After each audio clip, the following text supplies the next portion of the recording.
Thank you very much. Welcome to the Graduate Center. Thank you for coming to today's event, Perspectives on National Immigration and New York City.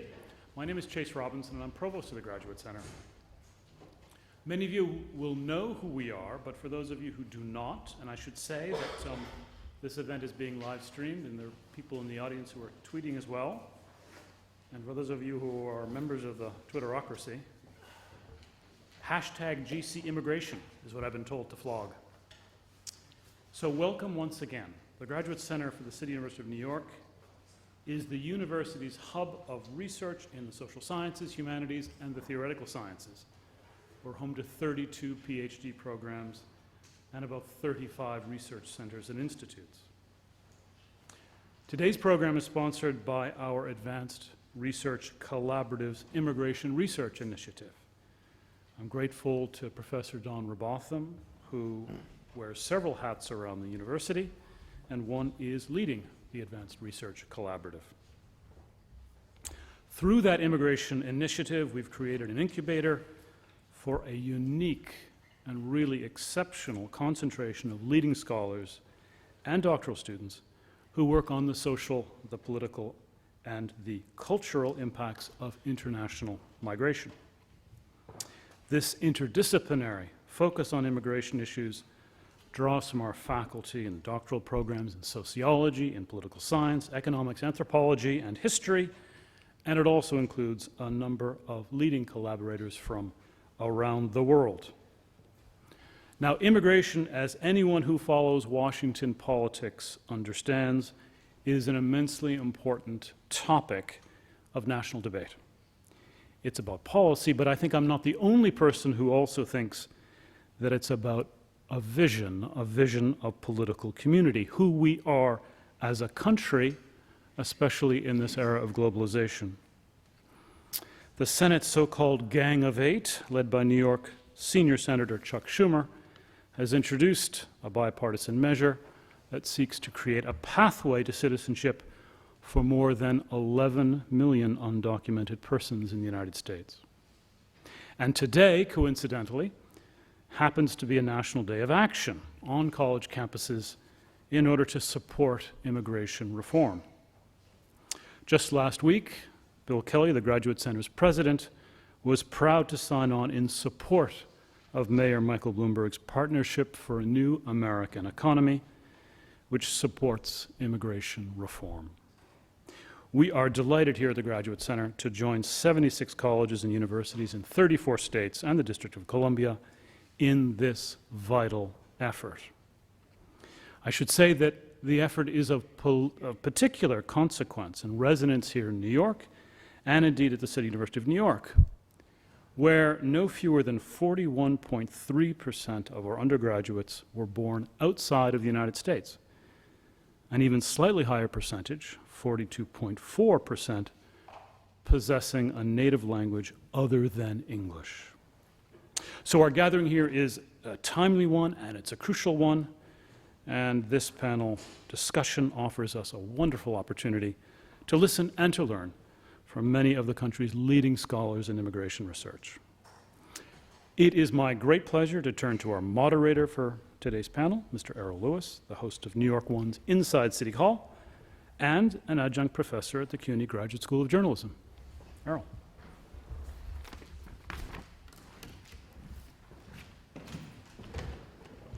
Thank you, Provost Robinson, and good morning to everybody.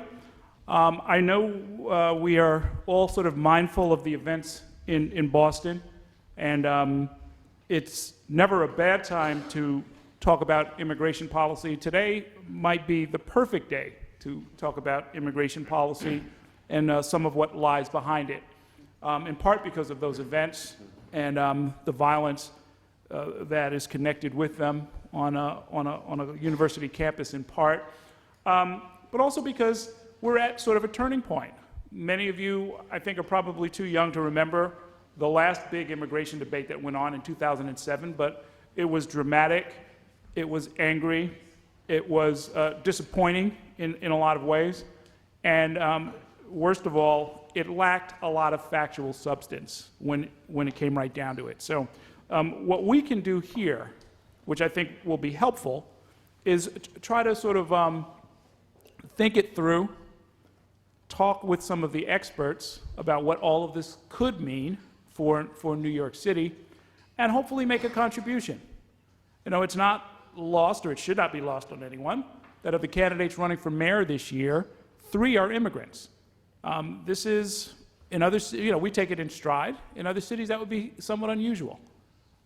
Here in the city, we've got facts that you're going to hear about that make immigration so much a fabric of the political and cultural life of the city that it is long past time that we had this discussion, which, again, you know, perfectly coincides with a very important debate going on in Washington.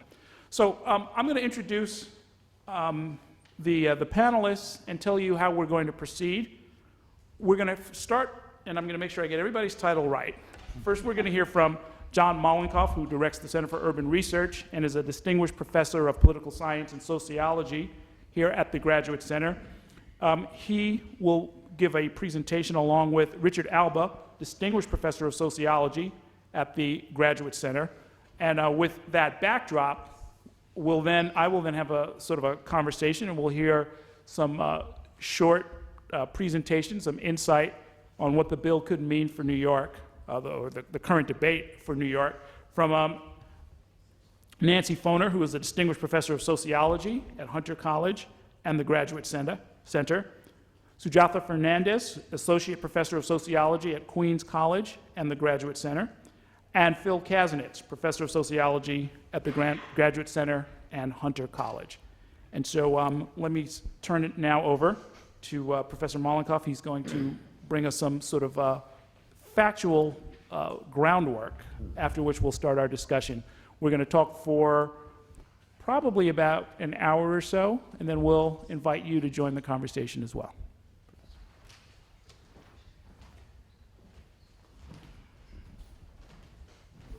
Thank you, Provost Robinson, ARC Director Professor Robotham, Errol, and also to the other folks at the Graduate Center, Tanya Domi in particular, who's put together this wonderful event where we'll, I think, have quite a good conversation.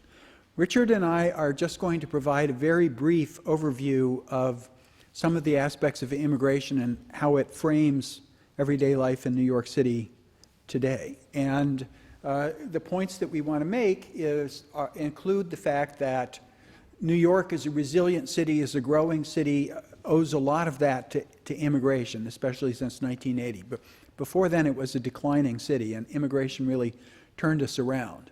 Immigration to New York is from very diverse sources. Nationally, we tend to equate immigration with people from Mexico or elsewhere in Latin America, but here it's much more diverse than that.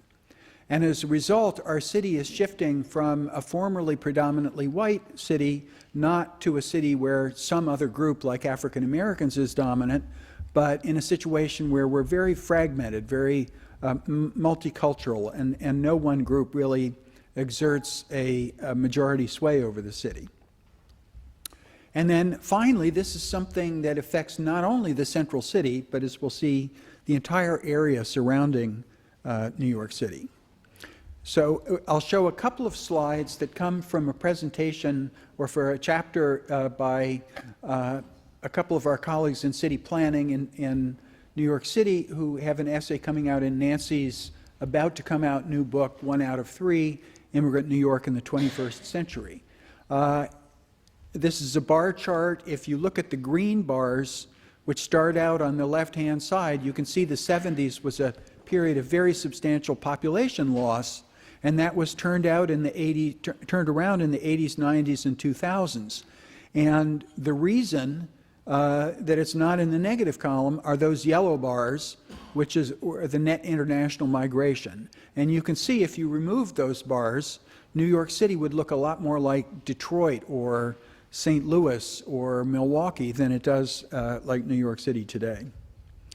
And this sort of stacked bar chart shows that the immigrants are coming from so many different places and now add up to more than 3 million of New York City's 8 million residents.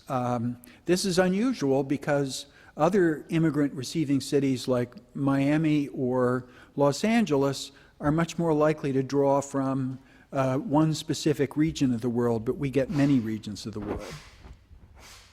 And as you can see, even though the inner city of New York, which is now, as of the most recent census data, almost 40%, almost 2 in 5 foreign-born, the inner counties around us, whether it's out on Long Island with Nassau or the New York State or New Jersey suburbs of New York City, are also increasingly immigrant, and making the New York region, along with Los Angeles, as it was in the last century, one of the most primary destination points for immigrants from around the world. Now, I'll turn it over to Richard for a couple of slides, and then come back for a last word.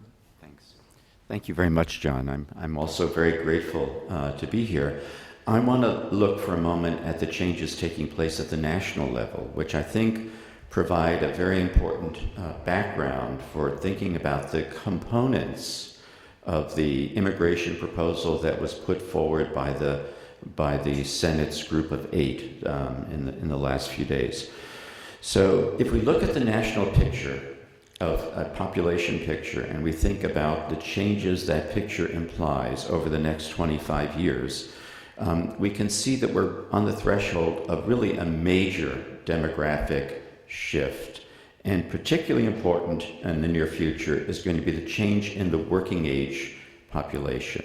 And there's sort of 2 elements that in conjunction are going to bring about very rapid change. On the one hand, as you can see, I need to explain this a bit better, I guess. There are 2 so-called population pyramids, which are ways that demographers present the age and sex composition of a population. And I very crudely divided up the population by the sort of red portions of the bars indicate the majority group, the non-Hispanic white population, and the blue portions are everybody else.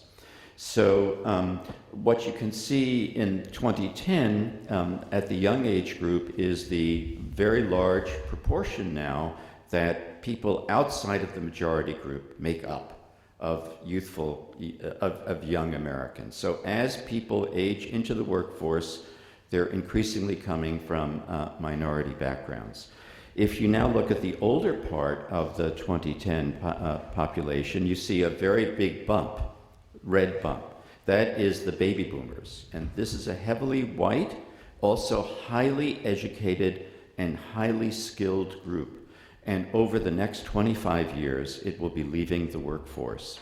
And the red portions of those bars are the farthest out for that age group. That means that in the near future, there will not be as many whites in the workforce as there have been. So the question that in some sense looms for a lot of policymakers is who is going to replace these highly skilled workers that are leaving the workforce.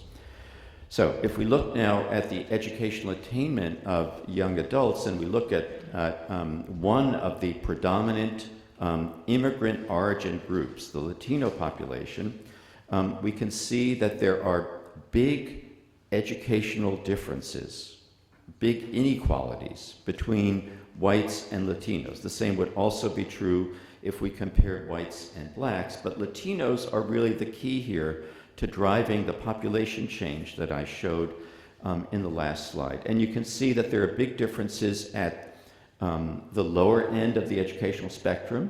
The people leaving without a high school diploma is much higher among US-born Latinos than it is for whites. And at the other end of the spectrum, the people earning baccalaureates and postgraduate degrees is much lower among Latinos than it is among whites. So these educational inequalities sharpen the question of who is going to replace the highly skilled baby boomers who will be retiring from the labor force.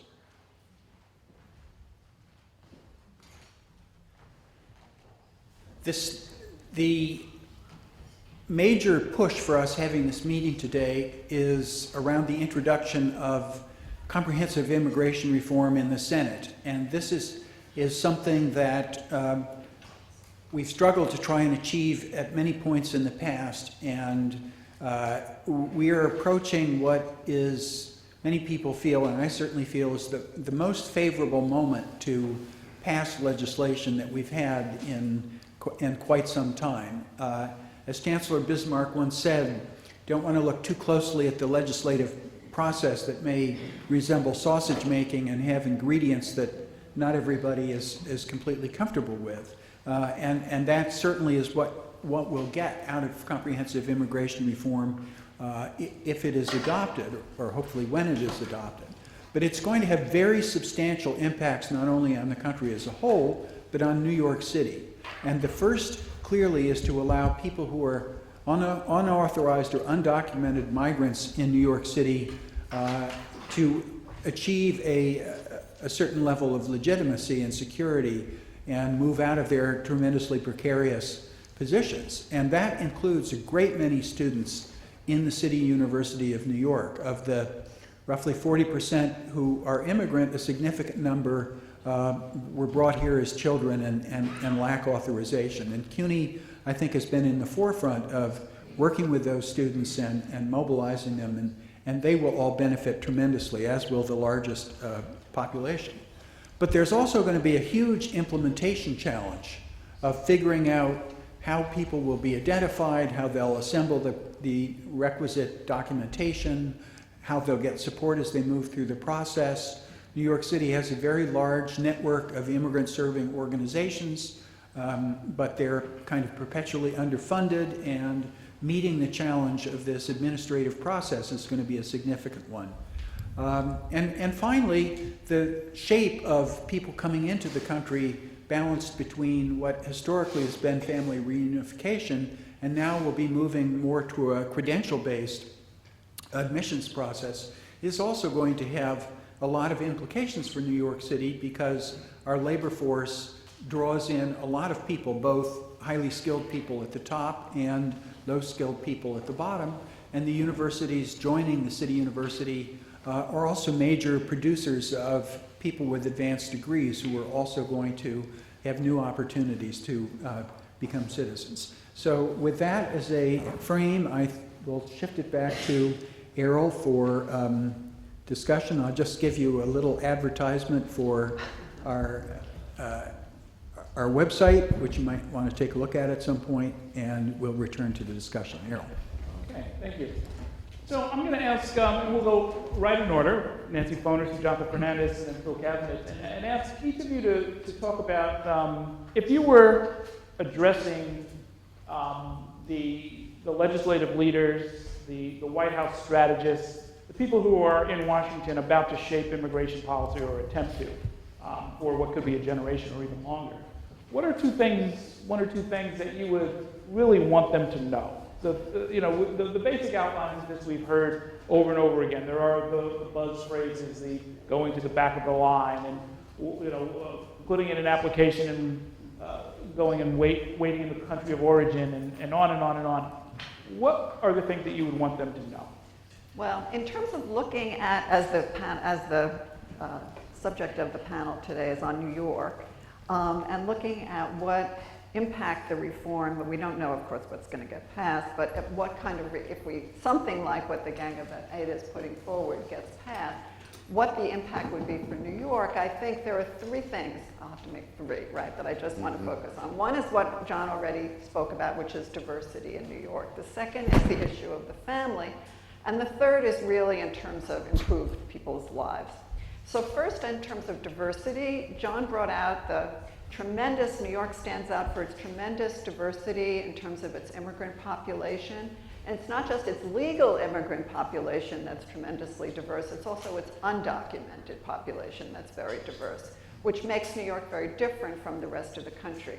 Something like 60% of the undocumented immigrants in the United States are Mexican. But that is not true in New York. Also, more than 30% of all the immigrants in America are Mexican. In New York, although Mexicans are now number 3 in terms of the most numerous groups, they are 6% of the total immigrant population. And they are not a majority of, as far as we know from figures, of the undocumented population. So when we're talking about the undocumented who would benefit from this law in New York, we're talking not just about Mexicans, we're talking about a wide range of groups. We're talking about Filipinos, we're talking about Chinese, we're talking about Dominicans, West Africans. So its impact will be spread throughout many groups. Another issue, I think, is the family, because we tend to think about immigration as an individual issue, and obviously it is. Undocumented immigrants are individuals, but they belong to families. And in fact, many undocumented immigrants have been here a long time and have many families with them. And these families are often mixed status families. That is, first of all, many undocumented have US citizen children who were born here. They may have a spouse or a partner who is a legal resident and other relatives who are legal residents. So that this legislation just doesn't have an effect for nationally the 11 million or in New York the 500,000. It has implications for many, many more people than that, because immigrants are part of these larger family webs, which include non-undocumented people. And then we get to the issue of improved lives, and obviously that's a major question. I mean, immigrants now, undocumented immigrants in New York and elsewhere, as they always say, are living in the shadows. They fear deportation. The deportation rate has gone up, and last year it was 400,000, about 400,000 people were deported. Immigrants are worried about being deported. In New York, for example, studies have shown that immigrant parents who are undocumented may not apply for benefits for which their US children are eligible for because they are afraid of deportation. If they have US-born citizens, again, children, they may be worried, what will happen if I'm deported? What will my children do? Will they stay here? Will I bring them with me? Obviously, being an undocumented immigrant means very restrictive in terms of the labor market. So even if this complicated provisional status is something that's available for people, 10 years before they can even think about getting a green card and eventually becoming a citizen. That provisional status would allow them to work here legally and to travel home, which is something that's very difficult to do now, too. So this would mean that they would have more opportunities to get into the regulated part of the labor market. It would mean that they would be more likely to be able to stand up for their rights because they would be less worried about doing that. I would imagine they would be more likely to join unions and to fight for their rights and to improve, by the way, their own conditions, but also the conditions of other people that they work with. So, and then finally, the dreamers, who everybody has been reading about, those who came and when they were small children, who've been through the US educational system, but who find when they graduate from college, as many of our students, they don't have access to financial aid to continue their education, they can't get decent jobs, and they would be on a faster track. It's still not that fast, but it's a faster track to legalization and to eventual citizenship. So obviously this would be an important thing and would have ramifications for large numbers of New Yorkers, as well as people in the country as a whole. Thank you. I would just elaborate on some of the things that Nancy has said, but before saying that, I want to just make the point that as much as I would love to have access to talk to a senator, that actually numerous groups have had large participation in coming up with some of the main tenets of this bill. And so groups like the National Day Labor Organizations, groups like the New Immigrant Community Empowerment, have been lobbying these senators since before 2007 and have had a very important impact in coming up with some of these features of the legislation. So the senators didn't just come up with them, off the top of their heads. This has been lobbied and fought for a while. I want to talk mostly about undocumented immigrant workers, because I think this is going to have a very big impact for them on their lives, primarily because of the large numbers of undocumented immigrants that are in New York right now. It allows a lot of employment abuse to take place. Wage theft is a huge problem that takes place in the industry, and it's estimated that $18 million a week is stolen from low-wage workers in the country, which is about $1 billion a year. And that abuse can happen because because employers feel like they can take advantage of workers who don't have union protections, who don't feel that they can assert their rights, who are afraid to assert their rights. And very often, employers will say to workers, you know, if you don't want this job with its very poor conditions, we'll just find somebody else because there are plenty of other undocumented workers out there. Or they say, we're going to call immigration, we're going to call INS. And it's all of these kind of threats that are possible because of the fact that workers don't have status. And if workers were being able to put work put on a path towards citizenship, that would make a huge difference in their ability to organize and their ability to unionize and to fight for and defend their rights. And so just on the level of worker protection and their ability to fight for things like wage theft, I think, and conditions, I think this is a very important thing. My second point, I will expand on something about family, and that is, I think, where this is going to make another big difference in terms of family and family unification, is that there are many workers who come to the US and because they don't have status, they cannot return home to see their families. And so there are people who go 10 years, 20 years, leave children at the age of 1 or 2 years of age and don't get to see them as they grow into adulthood. And maybe 10, 20 years ago, and perhaps others can speak to this, people had, were more easily able to go back. They could go back for Christmas, they could go back for holidays, for birthdays. They had some kind of connection, and it's really in the last 2 decades that connection has been so severed, and people are just, families are really fragmented because of this. And I think once workers can have status and can go back, if they can afford to, and can go back to visit their families, that will really make a huge difference in helping families stay connected. First, I agree with everything that's been said.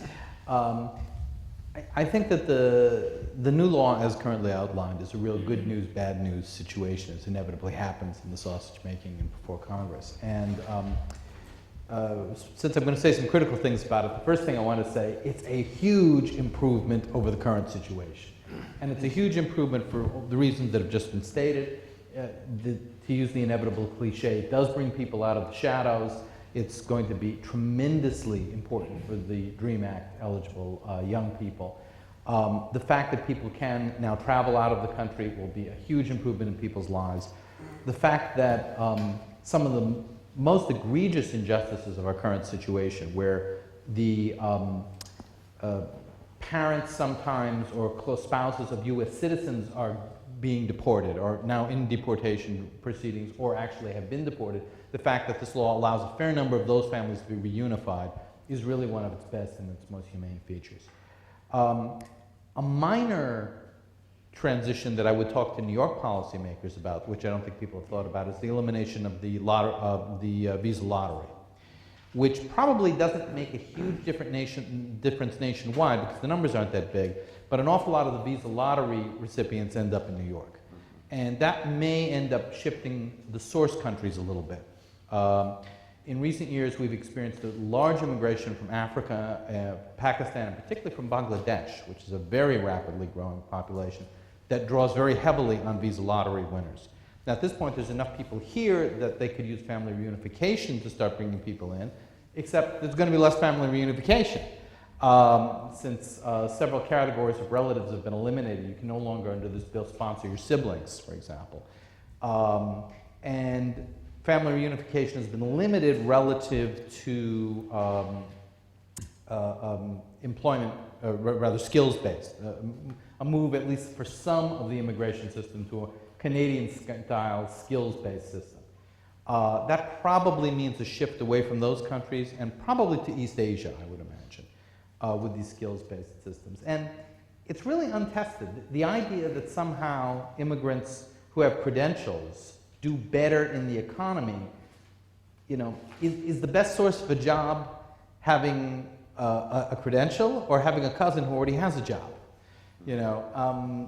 We don't really know. I mean, and the Canadian system, for all that it's touted very often by employers, Toronto is reputed to have the best educated cab drivers in the world. There's an awful lot of people in Canada who are working at levels less than their qualifications. But I would say my main concern about the current bill is that it creates a very large category of people in the country for a very long time without full political rights. First, the registered provisional immigrants. They're here, the probationary period really extends out to about 13 years. In addition, they can be deported for a lot of stuff during that time period. So they're really walking on eggshells. I think it's 3 misdemeanor convictions as it's now or 1 felony conviction. You know, so a lot of people won't qualify for that status, and what happens to them we don't yet know. That's just not mentioned in the bill. A lot of people will be in a very precarious situation for a very long period of time. And I worry, as much as theoretically they now have the rights to say, protest, organize, defend their rights, the fact that they have no political voice is going to make defending those rights very difficult.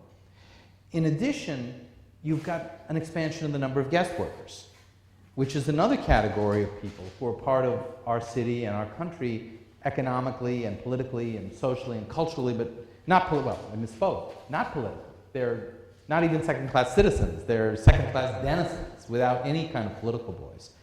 And I think expanding the number of people who are political unpersons to that degree could have some very negative effects in the long run. I just think in terms of democratic legitimacy, that's a problem. Nevertheless, it's a hell of a lot better than what we got, and we're probably going to end up all supporting it. I've got a sort of a fact question around that. Where does the 13 years that you're referencing, what's the source of that? Well, let's see. It's a 6-year or 5-year now. 10 years of It's provisional. 10 years probation. 10 years, Status. minimum. Minimum of 10 10 years. years And then is 3 years as a permanent resident alien. Right.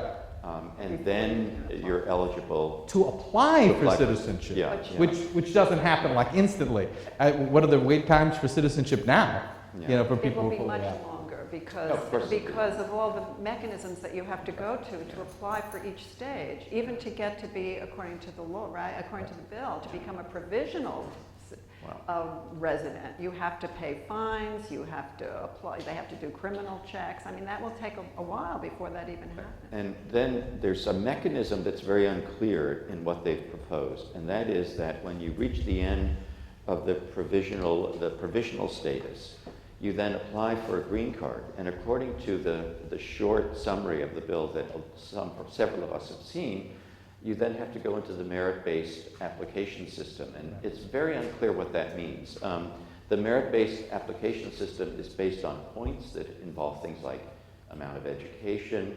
It's unclear to me how many of the currently unauthorized residents of the United States would be able to qualify for permanent resident alien status under this so-called merit-based system. So there's a lot that's unclear. Yeah. Roberto Also- Suro, who was speaking at the Graduate Center recently, described, and I think quite accurately predicted, the path to citizenship. Everyone talks about the path to citizenship. He said the path to citizenship looks a lot like the Northwest Passage. Yeah. It exists theoretically. Navigating it is going to be a whole other matter. What we haven't said, just also to add, because I think you're right about, Phil makes a good point about the diversity visas, although I do think there are a lot of people there are a lot of communities that are already large enough to be able to sponsor relatives. But as also part of this bill, there's a way to, the 4.4 million immigrants who are waiting in line, right? Backlog. It's not clear to me, but they're going to speed that up. Now, a lot of those 4.4 million are probably coming to join relatives in New York or the New York area. So actually that would have an effect of increasing the number of immigrants. Well, they've also said that siblings are no longer eligible, so... No, but there's still the, minor children and parents, Well, my understanding, one thing that we didn't really make explicit is the bill has a provision that the backlog of people currently waiting in line to come has to be cleared before any of the now unauthorized can attain permanent resident alien status in the United States. And as Nancy is saying, that's 4.4 million people. And that really implies a big expansion of the immigration bureaucracy to to process all these applications. It's really unclear how this is going to happen. It sounds like even if they process them at the same rate that deportation is taking place, say 10 years. It might could be. take, Exactly. you're exactly right. And the deportations are happening at a pretty fast clip. Nancy, let me ask you this. You've done a lot of writing about, on the question of New York exceptionalism. We're different, right? I mean, my favorite minor example is in Los Angeles, you have the terminology Anglo, which just isn't used here. It just wouldn't make any sense to the average New Yorker. To what extent should we be concerned that this bill is going to be shaped based on experiences on the southwest border and some other places that are different from New York? and could that end up causing problems here? I don't think, I mean, my own take is no, really, because we have 500,000 undocumented immigrants, and we have, many, tens of thousands of more who live in families with undocumented immigrants. So that's going to be, I think, no. I think that the bill is important to New York. I don't think it's going to affect different groups, as I said. It's not going to just be so much a Mexican phenomenon as it is in other parts of the country. But I think what's different is that, we haven't had this anti-undocumented fervor in New York. New York is not Alabama or Arizona, or these states that have had that kind of legislation. New York, is a relatively friendly immigrant city. The city council, can you imagine the city council passing any legislation to penalize the undocumented? I mean, that would be political suicide. Any mayoral candidate talking about that? No. New York is a very pro-immigrant city, but, immigration status, undocumented, that's a federal issue. So it's out of New York City and New York State's hands. So that has to be at the federal level, and that affects Of course, our senior senator has spent the better part of the last decade sitting with all the interest groups behind closed doors. I mean, consulting, as Sujatha has mentioned, but not really inviting a lot of public debate or input because it's such an intricately balanced operation. So it has a lot. If you go to Senator Marco Rubio's webpage, he has a whole list of why conservatives should be really excited about this bill, starting with further fortification of the southwest border, pouring billions of dollars into prevention mechanisms that probably very few of us would recommend as a wise and effective expenditure of scarce national resources. And I think it's also interesting that something we might talk about in the New York angle is that it represents another step in the labor movement moving towards a pro-immigrant status, or being willing to talk about higher levels of admissions not being necessarily detrimental to Native American workers, native-born American workers. And part of that is that more and more unions are representing immigrant workers, and especially here in New York City, and some of them are undocumented. And I think part of that is the growing strength of certain industry sectors like high tech, where the workers aren't usually unionized, but the employers have exerted a lot of pressure about expanding H-1B visa, plus the agricultural employers and low wage. Heaven knows we have plenty of low wage work in New York City. It's interesting because it's a bill that has something, it's a sort of Christmas tree in terms of something for everyone, including quite a lot for conservative perspectives. Yeah. But yet enough for pro-immigrant people to feel that this is a good deal for them as well. I think one thing we should pay some attention to is that it's really going to change the system of legal immigration. And it's going to move it away, as your slides pointed out, from a system that was heavily based on family reunification to one that is more based on labor market criteria, and particularly at the high skill end. And I raised the question in my earlier comments of, well, who's going to replace the baby boomers? And my sense is that this is an attempt, in part, to answer that question by saying that we're going to take in a lot more high-skilled workers. But I'm very uneasy about this, and let me tell you why. I think, the United States is often characterized as a country with an immigration policy but without an immigrant policy. And what people mean by immigrant policy is that we let them in, but we do nothing about their settlement, basically, unless they're refugees. We're quite unusual compared to many other countries that have received lots of immigrants in the post-World War II period.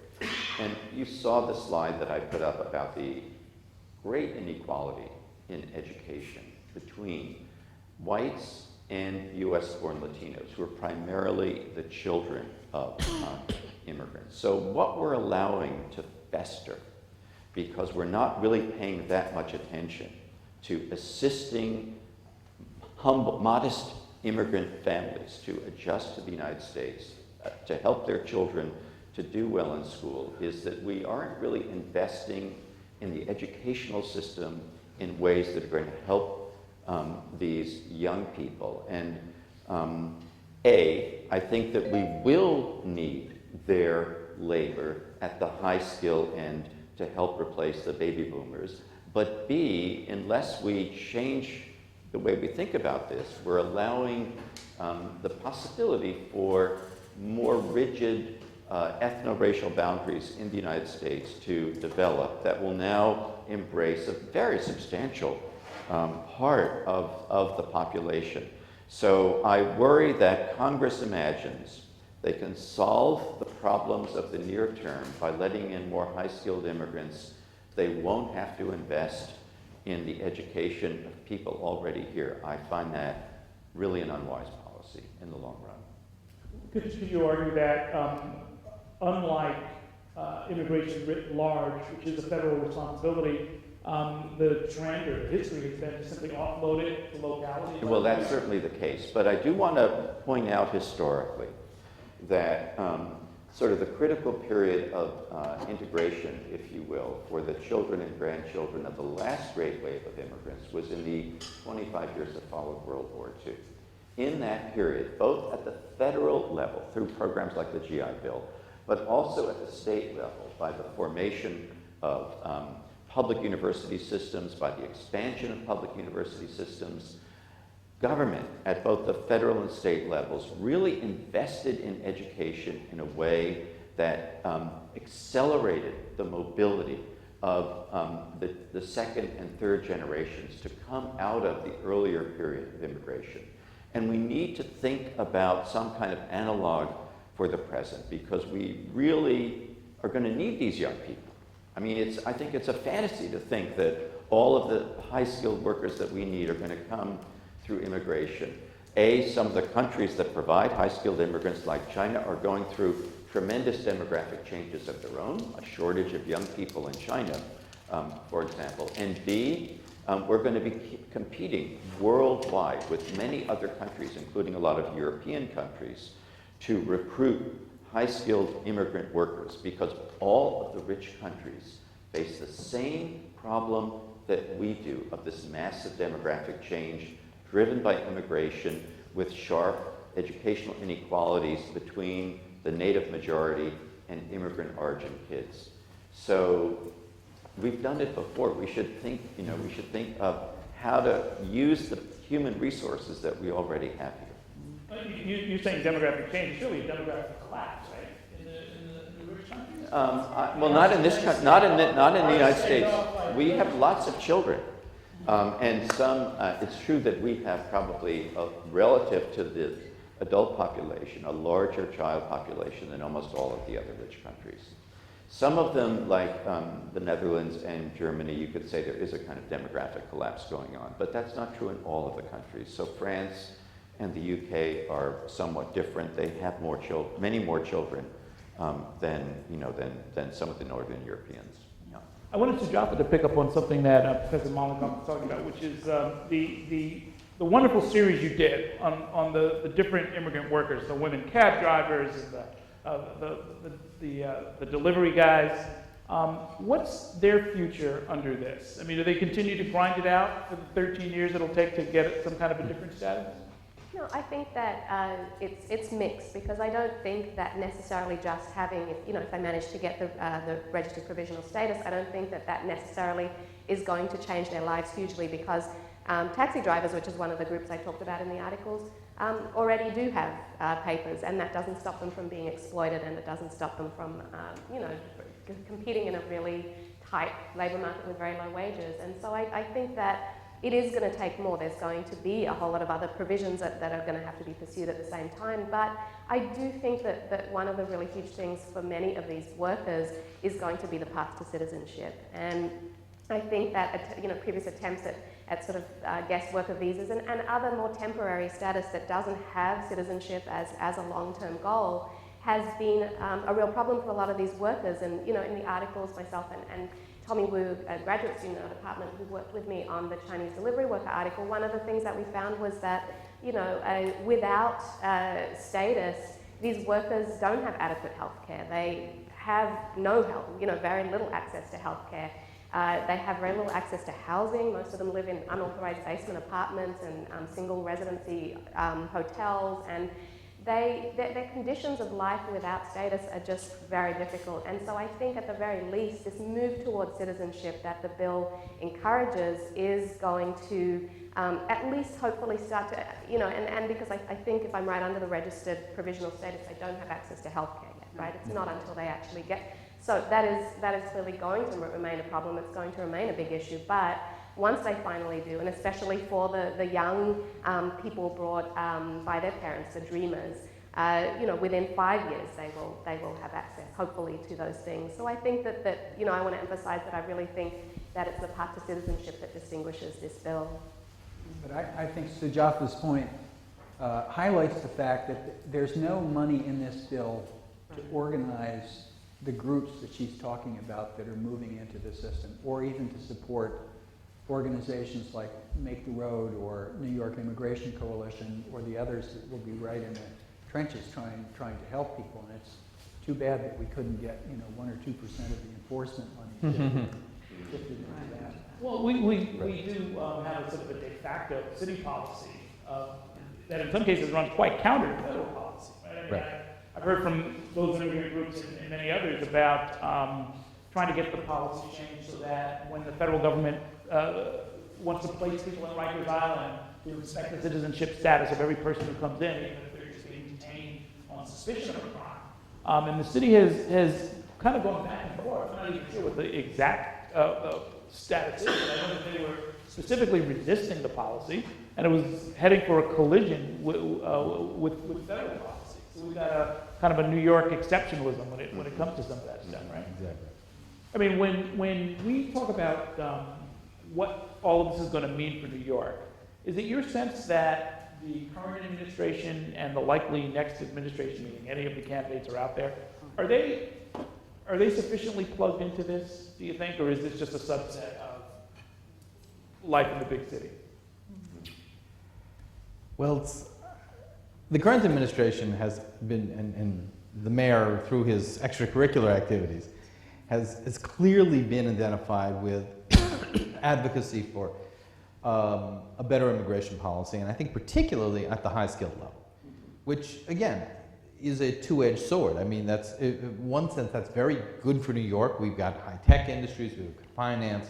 I mean, there is a sense that highly educated immigrants are going to be a big benefit for the country. And in fairness, the mayor's organizations have also advocated for both the guest workers and for expanding for less educated people as well.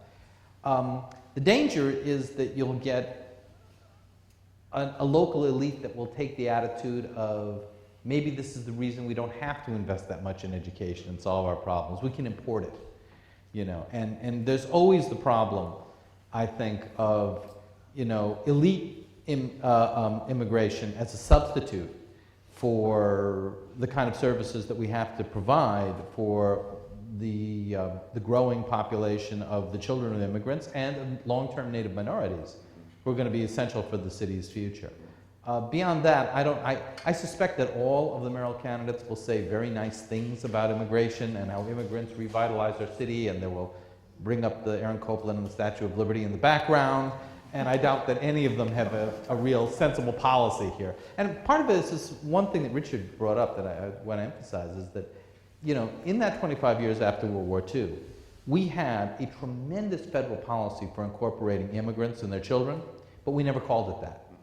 We talked about it as strengthening the middle class. We talked about it as expanding civil rights. We did a lot of things that hugely helped a lot of the children of immigrants become part of the American mainstream. But we never described it as a children of immigrant policy. And perhaps that's one issue. I mean, is this specifically something for the children of immigrants, or is this the way we should be talking about, you know, a a strengthening of middle-class families kind of policy, something more universal. I was going to say the same thing. I mean, look at New York, we said 37% immigrant ed on the children, and it's an estimated 55%. Yeah. Any policy in New York for education, for, improving the lot of people affects immigrants. It's and an their immigrant children. policy. It's an immigrant policy. It's not labeled an immigrant policy. It is a policy that for immigrants and their children and their grandchildren. I mean, if you add up the immigrants in New York, the children and the grandchildren, you've got the majority of New Yorkers, vast majority. As a grandchild, as a matter of fact, I mean, but As I'm a grandchild, we need- you can say how many. do we need to pull it out though and make it more explicit? Because I would start, which of your articles had this, but the percentage of English language learners in the public school system. I mean, it's usually thrown out as a reason we couldn't get the scores where the mayor wanted them to be, or a reason why we shouldn't do so much testing, or interpret it differently. And when you're talking about, like, say, 30 or 40% or whatever the astoundingly high number was, I was wondering why that's not sort of just put out there as a policy, that what we're doing in the public schools is not simply trying to match whatever score is the national average, but we're actually trying to sort of educate a bunch of people for whom English is a brand new language, among other things. Right. Yeah. We're going to have the audience join us in just a minute, but I didn't want to skip over the really important question of transnationalism. I mean, the underlying theme in so much of your writing is this immigration is not 1910. Now there's Skype. Now there's, despite the problems with actually traveling back and forth, there's, fairly instantaneous delivery and communication. Will that change this policy fight? I mean, because when the last time we tried to do comprehensive reform in 2007 or so, a lot of stuff just didn't exist. There was no Twitter, right? There was no sort of Facebook. The broadband ability to sort of talk back and forth just wasn't there. Does that change this at all? What really changes this is the shifting demography and its political ramifications. I mean, I think what the last election showed profoundly is that whites are, by themselves, are no longer in control of the national political destiny. I mean, that's, the way I think we have to read the 2012 election. And the Republicans finally understood that, the growth of particularly the Latino population, was going to seal off the national political office from them unless they took some kind of action to address the concerns of Latinos. And I think those changes continue. I mean, it's just with every passing year, there are more and more young people of immigrant origins who have been born in the United States, have therefore birthright citizenship, who are coming of age to vote. And our politics is really changing in what I think is a positive There's sort of a mismatch though, between that political challenge or problem and the pace of change. Right? I mean, wait 13 years. Well, Yeah, I mean, that's American politics. yeah, right. Well, we have a constitutional system that makes change relatively slow, but it doesn't block it completely. I just want to bring up another aspect of transnationalism, sort of different to the social media angle, which is the issue that what this bill is proposing to do is to try to deal with the broken immigration system in the country and seal off the borders. And what that doesn't recognize is why is the reason that so many people continue to keep coming to the United States, right? Because there are certain factors within Mexico that just continue pushing people. There is no employment because of things like free trade agreements that will continue to be in place. Those people are still going to want to come if the borders are further sealed off. So I feel like the immigration bill needs to also be seen in a broader transnational context where we have some understanding of what are the forces and the factors that will continue to push people to the US and how will we deal with that? That needs to be thought through. Now, these headlines that I heard, I saw just recently about there being, if not a net out migration, certainly a slowing of the in-migration, especially on the southwest border, for reasons related to whatever was going on in the economy in Mexico. Is that all? Does that all need to be part of the conversation? Is that what you're saying? Right, yes. And what is going on these days? I mean, I was startled to see that they said that basically, deportations and migration were sort of matching out. It's hard to, there are a number of factors, and I don't know that anyone's teased them out really accurately, but on the one hand, yes, the border enforcement is way up, so it is hard to get in.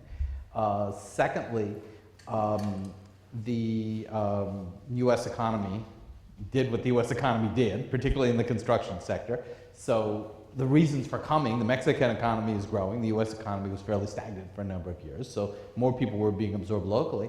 But probably the biggest underlying factor is demographic changes in Mexico.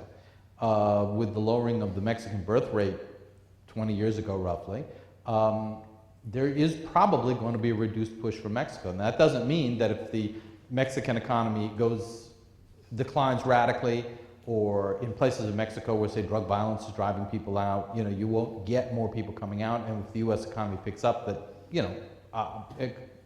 immigration will almost certainly resume across the southern border. But it's probably not going to ever, resume at the level that it had been for simply demographic reasons. But the world's a big place. And, we focus this discussion at the national level so much on the southern border. And again, as New Yorkers, we know that while Mexicans are a factor, they're hardly the biggest factor. The southern border, most of our undocumented immigrants never crossed the southern border. They came in on legal visas and overstayed them. So by and large, the world's a big place. And if Mexico isn't sending people because they have to get out, there's an awful lot of places that will. I guess, I first started reading your stuff on the Caribbean and on identity formation, sort of cultural identity formation, where people who would normally identify as different islands, Guyana, Trinidad, Jamaica, crafted this sort of broad identity. What trends do you guys see? I just got to ask a local question. We're here to talk about federal policy. What trends do you see emerging in Queens and elsewhere? There's so many different new groups, and they're all sort of crushed on top of each other in a lot of cases. One thing that I think is interesting is that the West Indian migration to New York City has definitely slowed down. Right. And you can see actually, I think, a shrinkage of the West Indian ancestry population in Brooklyn in the latter half of the last decade, or a number that was going up has flattened and maybe declined. And I think that links partly to what Richard was saying, that the growth of the West Indian community and its influence in politics and other arenas is going to come from the children and the grandchildren rather than from fresh migration. And Manuel Pastor, a colleague of ours who's been studying immigration to California, points out that the growth of the immigrant origin population in California in coming decades is very much going to be native-born children and grandchildren, and not migration. And there's been a shifting of first-generation immigrants away from California to other places. So it's going to resemble more the multi-generational story that Richard has told for the children and grandchildren of the last great generation than sort of rapid increase of new residents. Well, but there's also replenishment that's going on in a way that didn't happen in the past because of legislation that restricted immigration from Eastern and Southern Europe, and also because of the Depression and World War II. And although the numbers may decline from certain areas, I think there's still an ongoing immigration. New York still continues to receive 80,000, 90,000 immigrants a year. And if you're not seeing the West Indians come, it could be, I don't know. Some of them may be going directly now to the suburbs. I mean, you showed the map of the metro area. And so there's also, the West Indies still have economic problems. So I would think that people are still leaving and coming here. So I think that is another dynamic aspect of immigration in New York, that you have these continued inflows in at the same time as people talking about transnationalism. Some go home. Some are moving to the suburbs, some are moving to other parts of the country. But particularly if there's this 4.4 million backlog, and they're not doing away with family reunification. I mean, there's still half of the immigrants coming in are going to be coming through family reunification. And the other kinds of, in fact, the bill is going to expand immigration. Oh, so, of course it is. Yeah, so I think there will be a lot of immigrants coming. No, and in fact, that was one thing I was going to say to get away, that I think it's interesting, social scientists who write about immigration are always talking about the 1965 Act as an act of the unintended consequences of the 1965 Act. That the Congress had no idea when they were passing it that they were opening up this Pandora's box and it was going to lead to this massive immigration. But actually, every single law, first of all, since then has expanded the number of immigrants. And this current law, if it passed the Gang of Eight or whatever, the form, actually is going to expand immigration.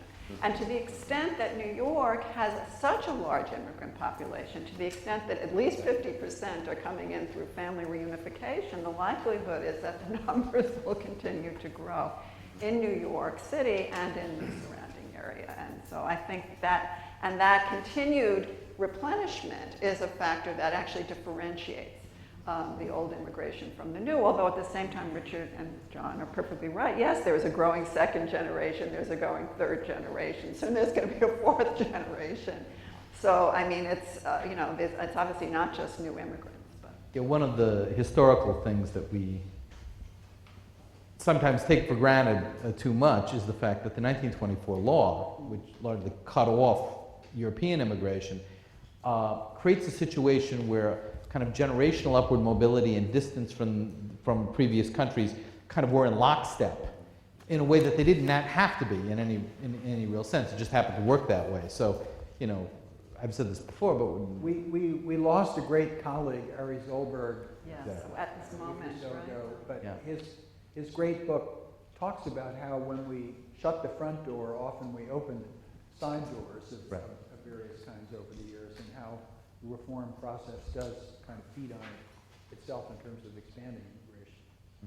I would invite folks who want to ask questions. There's a mic over here and a mic over there. We are live streaming, so your question has to go into the mic or folks won't hear it. So I have a question. So I was wondering, are there any negative repercussions for that provisional section of the law for the undocumented? Because what in my mind, it creates something like a tiered system towards citizenship. Yes.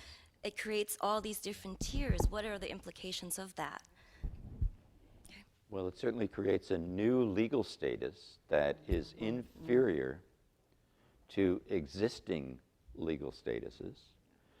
And it, as we said, it requires the people who aren't dreamers to spend an extended period of time in this inferior legal status when, as Phil, I think, pointed out, they're going to be in a precarious, still in a precarious legal situation where they are vulnerable to deportation if they, have some encounter with the criminal justice system. So it's going to be a long time before any of them are going to be voting citizens. Now, I mean, is that simply the product of politics? Is there some underlying substantive reason other than? well, just I think the conservatives would argue there's a moral imperative here that these people don't jump ahead of those who've been waiting a long time in the line. But obviously there's a political calculation too.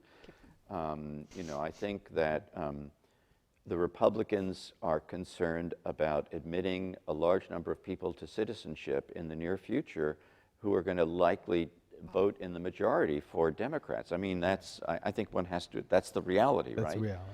But I think what I'm really objecting to, and what I think Phil is objecting to, is that the legal status that's being created by this bill is truly inferior. Yes, it kind of allows them to come truly out of the shadows, but it leaves them without real voice, without access to federal benefits, in kind of a very vulnerable situation for a very long period of time. When we're talking about people who've already been here for 5, 10, 15 years, they're going to be old, by the time they're going to qualify for citizenship. And I think the danger that underlies that kind of second-class, third-class citizenship is that, of course, what we would want to see is that now being legal, being out of the shadows, to use the inevitable cliche, should give them more rights, to stand up for their rights, should also make them less of a danger to American workers because they're in a situation where they can unite with American workers to make demands to protect their rights. But with no political voice, how does that get enforced? And the fact that this takes such a long time and creates such a large number of people, I think, that's quite worrisome. I mean, if you think about other societies in which you have a large number of political unpersons, It's not a good thing. Well, play that out a little bit. I mean, yeah. you're talking about like Turks in Germany, that sort of thing? Yeah, kind of a guest worker Well, those are- population of some kind. Yeah, that would be precisely the analogy. And of course, you know, with the guest worker provision, you have the other kind of illusion that, I mean, guest workers always create this illusion that somehow you can have people who are economic actors, but they're not really part of the society because you'll circulate them in and out of those places. It never works. And we have a long, you know, both in this country and in Europe, an awful lot of experience to show it's not going to work. Well, I mean, it's different from the guest workers who actually had access to social benefits. Yes, they did have access. And although, you know, in Germany, until the law changed in 2000, the children of immigrants were not automatically citizens. We do have birthright citizenship in this country, so that makes a difference for the children. But I think very critically, and I think Sujatha was mentioning it too, is the lack of access to any federal benefit. Yes. Yeah. You know, if all you have access to is emergency Medicaid, which is all that undocumented, right? That's all they're going to have access to. And- So that is going to be a big problem. And by the way, a big problem for a city like New York, right? Because the cities that really have problems with this lack of benefits are those that offer these benefits anyway to people, right? Or they supplement them, right? So that becomes very expensive because they're not getting the federal aid to help. There's So also I think there's not an entitlement to legal representation currently in when you're having disputes and contesting deportations and so forth. So I think there's a lot of this will be, you know, how does it really work out in practice? How are the cases adjudicated and managed? Where is the support for people who are applying to work through the system to make sure that they're not, you know, vulnerable to the whims of perhaps a conservative enforcer in this place versus a liberal one in another place. So there's a lot of work to do in immigrant support organizations to make this work fairly. I mean, from what you're describing, it sounds like this is going to be like the mother of unfunded mandates dropped on New York City, right? I mean, well, it will, yeah. a generation of kids, but no school lunches for them, or something like Well, that. they're saying that the funding will come from the fines that are imposed, but then most of that money is probably going to go into securing the border. So, Right. And of course, because our issue is overstays, we don't even get any of that as New York is doing. Well, we I know, have to remember that this is still a big improvement over the current Yes, I situation. mean, So, yeah, I mean, we, you know, this is the experience of 2007 taught us that in the end, we have to get behind a bill that will give people access to a legal status, even though we may have many reservations about it. And we have to hope that over time we can improve the situation with further legislation. I think I wholeheartedly agree. How would you all rate the Obama administration in all of this? I remember early on in the first term, comprehensive immigration reform was put forward, and his then chief of staff, Rahm Emanuel, said that will be a great priority for our second term. You know, meaning he didn't like the politics, he didn't want to go near it in the first 4 years. Well, they've got their second term. They're pushing it forward. As Richard said, there's reasons now for Republicans to come on board, and they had this show of unity yesterday.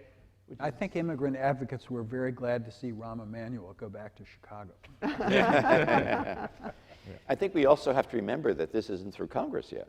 Yeah, exactly. I mean, just because it's been proposed doesn't mean it's going to pass I know. in this form or, as we've seen, unfortunately, with the gun control legislation, in any form. No, and So we have to be careful not to take this as a fait accompli. And It's probably, I feel confident it's going to change, probably, in my view, for the worse in the House. Exactly. You know, and so I think, therefore, we have to keep saying this is a really big improvement. We have to get, in the end, we really have to get behind I think it. we do. Yeah. I would wholeheartedly agree because I think exactly. I mean, this is what we've got. This is the chance that there is to get immigration through, even if we don't love this bill. But, you know, this is America. What, you know, how many bills have gone through that we've really loved?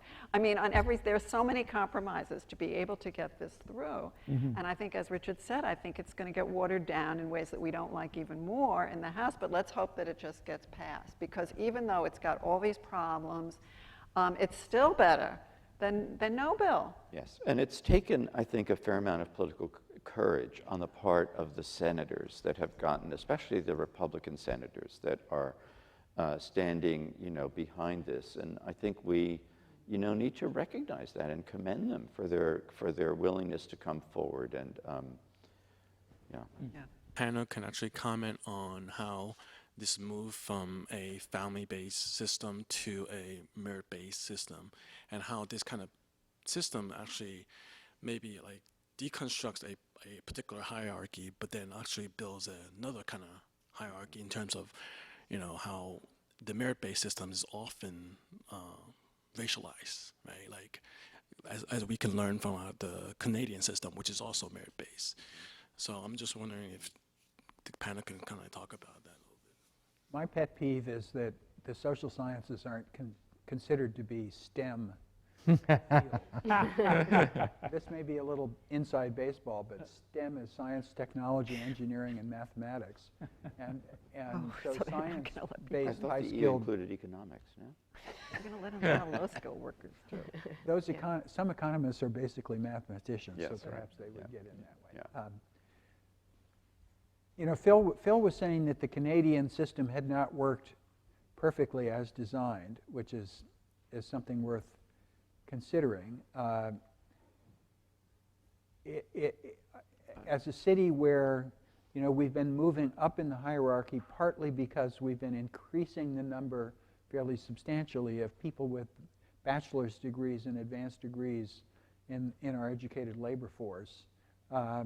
I think the city has a kind of material stake in taking advantage of that, even if you know, it tilts the scales in a little bit different direction. My sense is this is not going to work when it plays out in the same way as the Canadian system, which has been a problem because adults can qualify under the Canadian point system without having an employer. So they land in Canada, they have very good educational credentials earned in India or China or wherever, and they're unable really to make those credentials work in Canada. I'll wager that this is going to have a big impact on American universities, and that what's going to happen is that the intake of foreign students will increase, and many of these students with American degrees in hand will be able to qualify for permanent legal status under the merit-based system. Because they have American degrees, they're going to be in a very different labor market situation from the Canadian immigrants who qualify under the point system.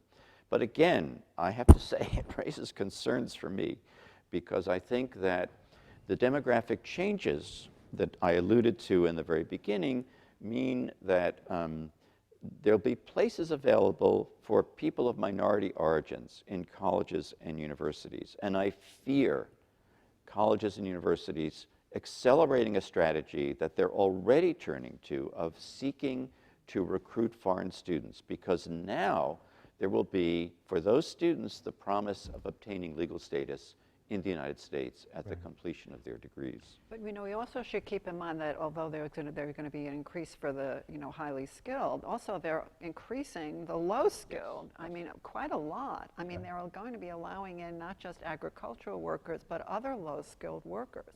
And in fact, because it's not just agricultural based the way it has tended to be in the past, New York actually may see some of those coming here.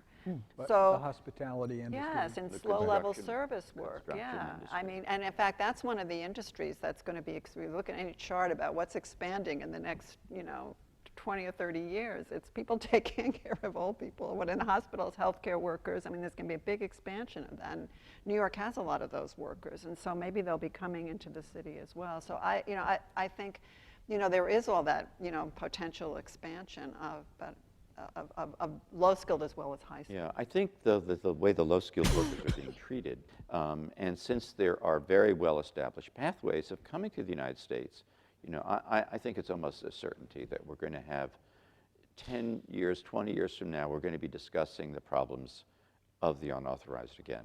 And guest worker programs, we know. We know that.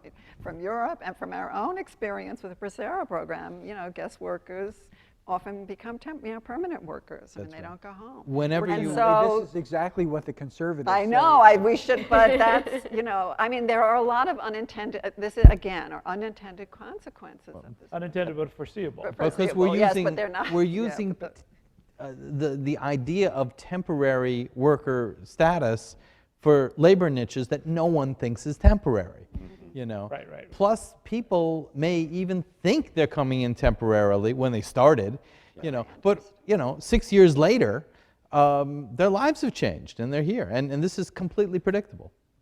My work focuses on female Afro-Caribbean service workers, and I've also been an instructor at various CUNY campuses. And what I've noticed is that while some of you are correct in saying that many students will come here and to get an American degree, and that will kind of give them the kind of cachet that they need to rise up the socioeconomic ladder. From my teaching experiences, I found that students who are, you have many students who have come with their degrees, are coming to basically get a second degree. But in order to sustain themselves, they have to work in the service sector. And it's so oppressive. It's the best way that I can put it. It's so oppressive to maintain their families and lifestyles, particularly if they have to support family back home and be a student. And with this expansive service sector and healthcare and the hotel industry that's growing, I think that there needs to be really address the issue of labor in conjunction with immigration and also race.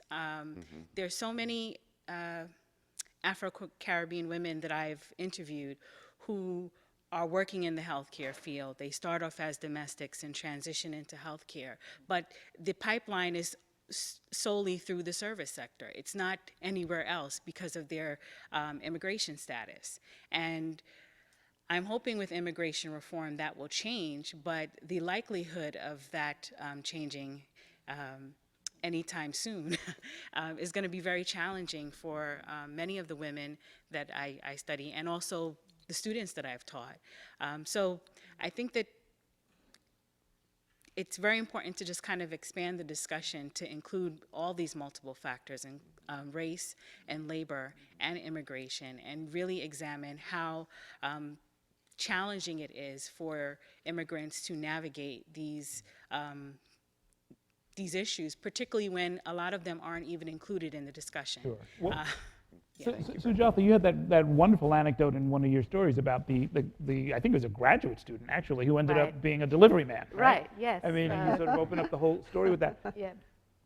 Is anything in this debate that you're hearing, this national debate, is it taking into account a Chinese delivery man who is also a graduate student, or a West Indian nurse who wants something better than to work as a domestic? Well, I think like several other people here have mentioned, if we're going to take seriously issues of race, issues of labor, that there need to be other provisions. That's just, this is a start, and it's a really, really great start, but I don't think it's going to solve all of these problems. I think, sure, it's going to, if there is somebody who has come to this country, like the worker that Tommy and I interviewed, who was here as a student and just couldn't make ends meet, and so he had to begin working as a delivery worker in order to actually, he had to give up the study, of course, but then to go back into education eventually, he had to save money, and he had to do that. And a path to citizenship, as long as it takes, would, you know, give some promise of that. But I think that there are many other things that need to come into place alongside it. Right. Yes. Sir. Good afternoon. Given the policies that you've mentioned and the importance of implementation, as was mentioned earlier, to what extent do you think the current iteration of Homeland Security helps or hurts these aspirational policies that you've been discussing today? That is one interest group not yet heard from. Yeah. Another fine doctoral student Yeah. at this time in political science at the Graduate Center.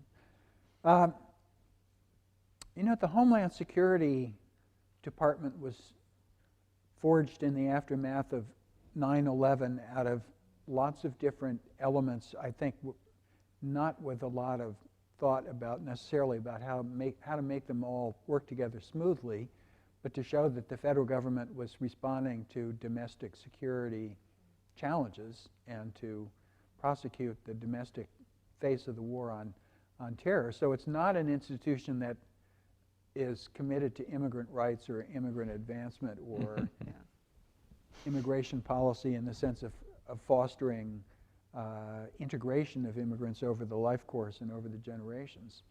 And there's, you know, if you count up the amount of money that the federal government puts into these kinds of goals, it's very little. There's $100 million for refugee resettlement, and that's more or less it. And if you look at the citizenship and immigration services part of the old immigration apparatus, it has a very small budget, and it's interested in promoting citizenship, but it doesn't really have the means to do very much. So the whole thing is sort of organized along the wrong side as far as probably most of us on the, all of us on the panel are concerned. Do you think that it will be part of the discussion to maybe, I mean, because any way you look at it, ICE, which is part of Homeland Security, is going to be involved in all of this stuff, right? You know, in terms of, just to be very crass about it, whose voters the bill will help, I bet that most of the members of the Border Patrol and the internal security apparatus are Republican voters, and they'll, from a dollars and cents point of view, in the short term, they're going to be the ones that get the most benefits out of it. In that regard, it'll be interesting to see how the Boston issue plays out, and if it moves in. I mean, because it could have, you know, security issues with if you know the person who the people who were involved, right? Oh, yeah, this is. Or Yeah, you want to talk about race? This right. is going to be absolutely Well, I mean, the whole fascinating. Muslim issue may come up, and I don't know if the terrorists. I don't know. I mean, it's possible that will feed into the current debate. It's really an extraordinary conjunction. It is. It's very unfortunate. I think that at a minimum, the Congress will have to sort of put aside the immigration bill until we know a lot more about what has happened in Boston, and until whatever, you know, furor is unleashed by those events has quieted down. I mean, I don't see how they can consider immigration at this moment if we carry out the, you know, the kind of obvious speculation about. No, but it'll all depend on, right, Well, it depends. what is their status and how did they get here and Yes. what does all Yes. of that mean. Yes. Absolutely. This will Yeah. be our last question, ma'am. Okay, it's not more like it's more like I'm wondering, you know, how this reform bill is going to help the working class immigrants. Like I can speak about immigrants coming from India, and you were talking about skilled labor. You know, 1965, they were inviting doctors and engineers from India. Then they shifted, you know, from India, they were getting technology people and, you know, information technology, and every time they change. And these people, like you said, when they come, you know, they always have in their mind that they're going to get a higher degree and having a status in the mainstream society. But I would say second class immigrants from India or Bangladesh who are coming here as cab drivers or people who have these newspaper stands, and you know they have stands in flea markets. Most of the time, a lot of these people have higher degree, and they have opted for a very lower class work, you know, because they don't have a legal status or a support system here. What will happen to their children? I mean, there is what's going on, you know. I know families who have, you know, whose children were very good in school, but there is no support system for them because they don't fit into the African and Latino population, and there is no financial aid available for them. So instead of going, they have credentials to go to med school, but they opted for lower class degree, you know. So do you think it's going to make life? I mean, the first part of that, right, is a very old story, right? You trade off status for opportunity. For opportunities. But then I think that there's a very interesting question she tacks onto that. What about their kids? Yeah. Well, In terms of what this bill does, I mean, there's really kind of two answers. In the short run, for parents who don't have legal status, clearly this will improve their lives, and the fact that they will no longer be facing the possibility of imminent deportation doesn't do a huge amount in terms of their economic prospects, but it takes an enormous shadow off of their lives, and probably will allow them to advocate for their children more substantially. I think we get back to one of the things that Richard said, however, and at this point, since immigrants and their children are more than half of the city's population, the things that help the children of immigrants are the things that help working class New Yorkers in general. And I think a more broad availability of opportunity with things like the educational system is, it's not specifically immigrant focused, but it's the best thing that we could do for the children of immigrants at this moment. Yeah, I think one also should say, maybe tout CUNY a little bit here, because I think that the City University is really unusual on the American scene in terms of the breadth of opportunity that it provides for the children of immigrants. So, if you compare, let's say, the educational attainment of young people who've grown up in New York City of immigrant origins to that elsewhere, it's higher here because of the opportunities that CUNY affords. And I think the other thing that, certainly I'm sitting here with the people who did the second generation study in New York, but I'll say it anyway, is that those who come here who have higher education and who for various reasons, perhaps legal status, perhaps because they don't meet licensing requirements, because their English may not be good, end up in lower level occupations, their children tend to do much better. Because they are so highly educated. That's one reason. And so, in fact, those people actually are less worrisome than the parents who come here with much lower levels of education, who are much less likely to be able to help their children or give them a leg up as they proceed. But even those children, we find, are doing somewhat better than their parents. So I think that, as long as now the ones who don't, when the children don't have legal status, that's a different issue. And those children, this bill will help. Does really help. Those children, this bill will help. Okay, we're going to make that the last word. We want to respect everyone's time, and we're past our time, but please join me in thanking Phil Kasinitz, Sujatha Fernandes, Nancy Foner, Richard Alba, and John Mollenkopf. Thanks a lot, folks. Oh, thank you so much. Thank you.